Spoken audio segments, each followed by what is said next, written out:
사도행전 15장은 사도행전 전체에 있어서 아주 중요한 위치를 차지합니다. 당시 교회 안에는 유대주의를 표방하는 사람들도 있었는데요.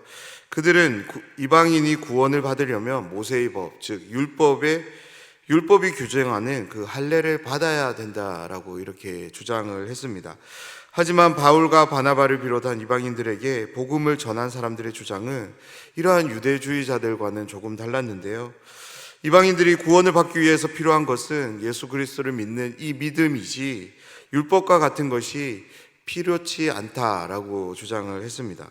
이들 서로의 주장이 너무나도 달랐고 팽팽했기에 합의점을 찾는 것이 쉽지 않았던 것 같습니다. 그래서 이 쟁점은 문제가 되었고, 이 문제를 바로잡기 위해서 예루살렘 교회에서 공의회가 열려지게 되었습니다.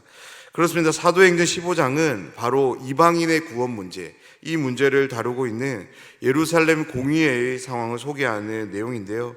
왜 15장의 내용이 중요하냐면 이방인의 구원받음에 대한 합의가 여기서 이루어지기 때문입니다. 사도행전을 여는 말씀이 있습니다. 그것은 사도행전 1장 8절의 말씀인데요. 이 말씀에 근거해 볼 때 이방인이 구원받는 것은 너무나도 중요한 부분인 거죠. 왜냐하면 이 말씀의 성취가 바로 이방인의 구원과 밀접한 관련을 맺고 있기 때문입니다. 오늘도 함께 말씀을 나누면서 하나님이 어떤 분이신가를 알아가는 시간이 되기를 원합니다. 특별히 베드로와 야고보를 비롯한 당시 사람들이 이방인들이 구원받는 것에 대해서 어떤 입장을 취하는지를 오늘 말씀을 통해 살펴보기를 원하고요. 오늘도 우리 영혼을 하나님의 말씀, 진리로 깨우쳐 주시기를 사모하며 이 말씀을 함께 나누도록 하겠습니다. 예루살렘에 모인 여러 지도자들은 이방인들의 구원받음에 대한 자신들이 믿고 확신하는 바에 대해서 서로 이야기를 시작했습니다. 그들의 이야기는 곧 변론이 되었는데요. 사랑하는 여러분, 우리는 이런 경험을 한 번쯤은 해보신 적이 있을 겁니다. 의견이 서로 다른 사람과 이야기를 나눌 때 처음에는 상대방의 입장도 헤아리며 이야기를 하게 됩니다. 그런데 어느 시점이 되면 상대방의 입장은 온데간데 없고 오로지 나의 입장으로만 모르쇠하며 이야기를 펼쳐가게 되는 거죠.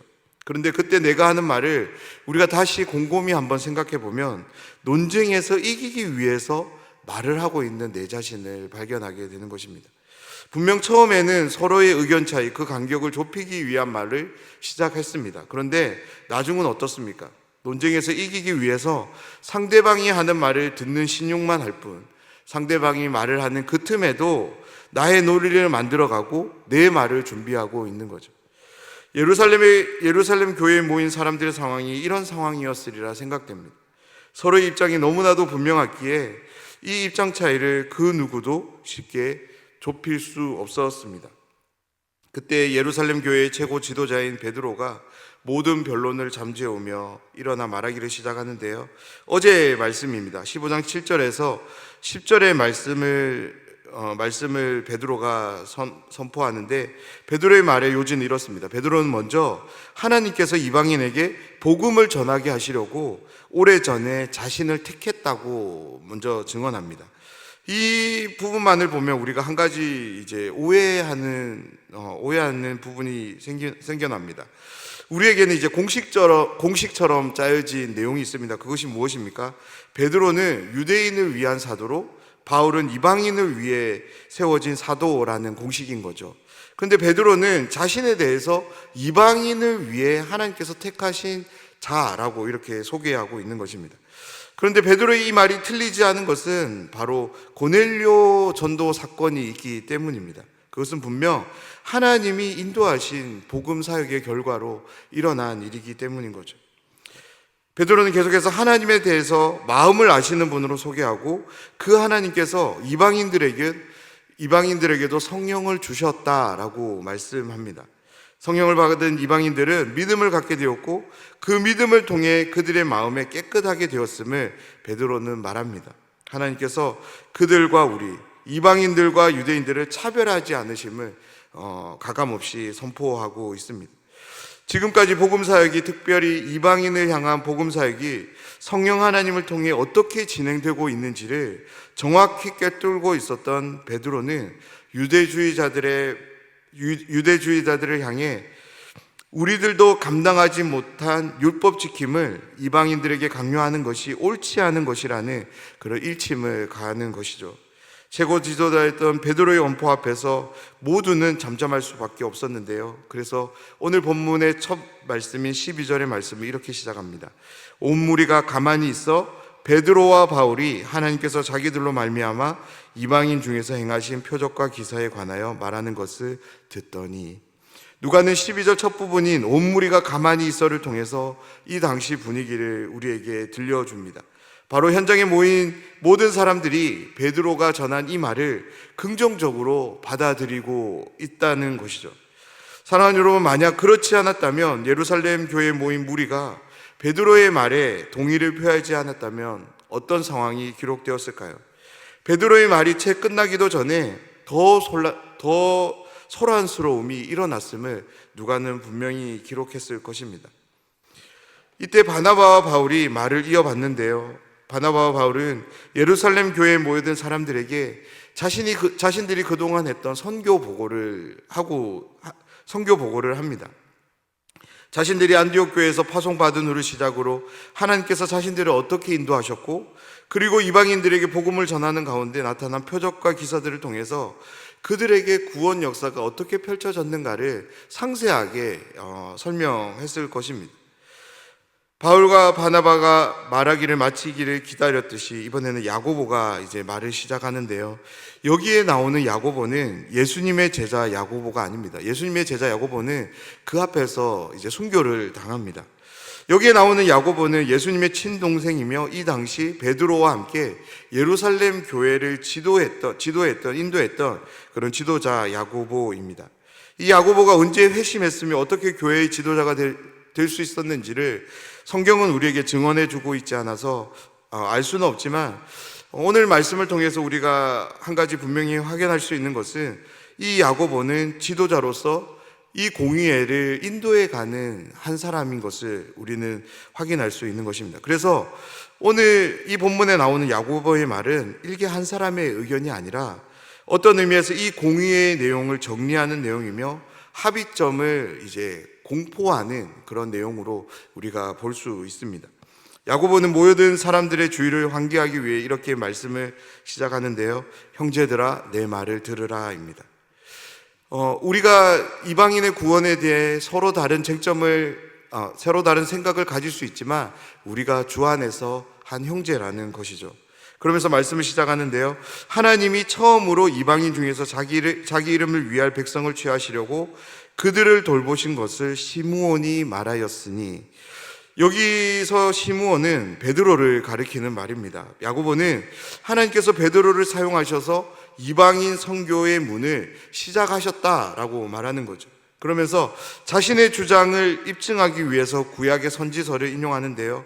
그가 소개하는 구약 성경은 아모스 9장 말씀입니다. 야고보는 지금 성령 하나님을 통해, 특별히 바나바와 바울을 통해 더욱더 활발하게 진행되고 있는 이방인을 향한 복음 사역, 그 사역을 통해 이방인들이 구원받게 되는 상황을 아모스가 예언한 말씀을 통해 부각시키고 있습니다. 그렇습니다. 아모스의 이 약속의 말씀이 바로 지금 우리에게 성취되고 있음을 야고보는 예루살렘 교회에 모여든 모든 사람들에게 전하고 있는 것입니다. 이 인용의 말씀을 마치며 야고보는 논쟁으로 시끄러웠던 이방인의 구원받음에 대해 이러한 정리의 말을 이어가는데요. 먼저 야고보는 이방인 중에서 하나님께로 돌아오는 자들을 우리가 괴롭히지 말 것에 대해서 말하고 있습니다. 이 말이 무슨 말이냐면, 믿음으로 구원받게 되는 이방인들에게 할례와 같은 율법의 구속을 강요하지 말자라는 거죠. 다음으로 야고보는 이방인들이 지켜야 될 4가지를 소개하는데요. 이것들은 이제 금지 조항으로서 주어지는 것들입니다. 먼저 우상에게 바쳐진 제물을 먹어서는 안 되고 음행을 금지합니다. 세 번째로 목매어 죽인 것과 네 번째 피를 먹어서는 안 된다는 이 4가지 금지 조항을 전합니다. 야고보가 말한 금지 조항들을 다시 정리해 보면 이 모든 것들은 이 당시 우상 숭배와 연관이 있는 것들이었습니다. 예수님을 믿어 그리스도인이 된 신자들은 우상 숭배와 관련된 일체의 모든 행동들을 중지해야 된다라는 것이 예루살렘 공의에 이제 합의된 내용이었던 것이죠. 우상에 속해서 우상을 향하는 이전의 삶에서 철저하게 돌아서야 되는 것을 야고보는 전하고 있습니다. 22절에서 35절은 예루살렘 교회 공회에서 결정된 사항들이 이제 전달되는 과정을 소개하는 말씀인데요. 22절 말씀을 보면 사도와 장로와 온 교회가 바울과 바나바와 함께 안디옥으로 보내기 위해서 그들 중에 있는 몇 사람을 택하는 것을 보게 됩니다. 바울과 바나바와 함께 보냄을 받기 위해 선택된 사람은 유다와 실라인데요. 사랑하는 여러분, 이 두 사람의 택함이 정말로 놀라운 일임을 우리는 기억해야 될 필요가 있습니다. 왜냐하면 예루살렘 교회가 유대인 중에 한 사람, 그리고 헬라인 중에 한 사람, 이렇게 한 명씩을 선정해서 바울과 바나바와 함께 보내고 있는 것이죠. 특별히 이방인을 위한 복음 사역에 헬라인들만 구성한 것이 아니라 유대인들도 함께 구성해서 이렇게 보내는 것을 우리가 보게 되는 것입니다. 그렇습니다. 교회에서도 서로 다른 입장 차이로 인해 논쟁은 얼마든지 일어날 수 있습니다. 설령 그것이 하나님 나라를 위한 복음을 전하는 일이라 할지라도 충분히 그럴 수 있는 거죠. 그런데 중요한 것이 무엇입니까? 그러한 입장 차이, 논쟁을 어떻게 잘 정리하는가입니다. 오늘 말씀은 우리에게 정말이지 큰 해안 한 가지를 소개해 주는데요. 그것이 무엇이냐면 함께 보내는 것입니다. 입장이 서로 다른 두 사람이 함께 일하도록 시간과 장소를 허락하는 것이죠. 물론 처음에는 어려움이 있을 수 있습니다. 그런데요, 함께 일을 하는 가운데 조금씩 그들 서로는 자신의 입장을 내세우는 것이 얼마나 부끄러운가를 깨닫게 되는 것입니다. 왜냐하면 일이라고 하는 것은 이렇게 해도 되고 저렇게 해도 되는 것이기 때문입니다. 만약 경우의 수가 없는 유일한 방법만이 존재하는 일이라면 그 어느 누구도 다른 의견을 내지 않는 거죠. 특별히 영혼을 구원하는 일은 오로지 전적으로 하나님께 달려있기 때문에 하나님의 뜻과 방식이 중요한 것이지 우리의 뜻과 방식은 결코 중요하지 않기에 함께 일하는 것이 아무런 문제가 되지 않는 것입니다. 그리고 그들을 통해 전해지는 편지의 내용을 요약해 보면 이방인 그리스도인들을 괴롭게 한 사실을 예루살렘 교회 모두가 인정하는 것을 보게 됩니다. 그리고 그 부분을 바로 잡는데요. 28절 말씀을 보면 성령과 우리는 이 요긴한 것들 외에는 아무 짐도 너희에게 지우지 아니하는 것이 옳은 줄 알았노니. 아멘. 베드로와 야고보를 비롯한 예루살렘 교회 지도자들은 자신들의 이 결정이 성령 하나님께서 친히 인도해 주신 것으로 간주합니다. 그래서 앞으로 어떤 것으로도 짐을 지우지 않는 것이 옳다라고 이제 말하고 있는데요. 그런데 28절 말씀을 다시 보면 아무 짐도 지우지 않겠다고 하면서 그 앞에 보면 이 요긴한 것들 외에라는 단서 조항을 붙이고 있는 것을 보게 됩니다. 다시 말해서 이 요긴한 것들은 우리가 계속적으로 너희들에게, 이방인 그리스도인들에게 요구할 거다라는 거죠. 그렇다면 이 요긴한 것들은 무엇을 의미하는 걸까요? 그것은 바로 야고보가 말한 4가지 금지 조항들입니다. 누가는 이 4가지 금지 조항들에 대해서 요긴한 것들이라고 표현하는데요. 왜냐하면 이 금지 조항들을 이방인 그리스도인들이 온전히 끌어낼 때 비로소 하나님과의 바른 관계를 맺을 수 있었기 때문입니다.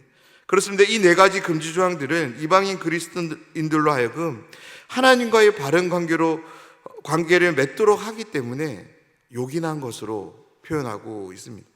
이후 말씀을 보면 바울 일행은 편지를 가지고 예루살렘 교회를 출발해서 안디옥을 향합니다. 그리고 그 편지를 함께 읽고 위로하며 하나님 안에서 기쁨을 함께 나눔을 보게 되는데요. 그리고 유다와 실라 또한 그들의 보냄에 합당한 대로 하나님의 말씀을 전하는 것을 누가는 기록합니다. 그러면서 오늘 말씀을 이렇게 마치는데요. 35절 말씀입니다. 바울과 바나바는 안디옥에서 유하며 수단 다른 사람들과 함께 주의 말씀을 가르치며 전파하니라. 어떤 상황을 소개하며 말씀을 마칩니까? 계속해서 하나님의 복음이 전파되는 사도행전 1장 8절의 성취가 계속적으로 진행되고 있음을 소개하며 오늘 말씀을 마칩니다. 사랑하는 여러분, 2000년 전 바울과 바나바를 통해 구원 역사를 이루신 하나님은 저와 여러분, 우리를 통하여서도 구원 역사를 진행해 가고 있음을 믿습니다. 오늘 말씀을 보면 이방인들의 구원 문제로 인해 내부적으로 큰 갈등이 있었습니다. 그런데 그러한 갈등이 있었음에도 불구하고 복음 전파는 막히는 것이 아니라 더 왕성하게 일어나고 있음을 성경은 우리에게 증언합니다.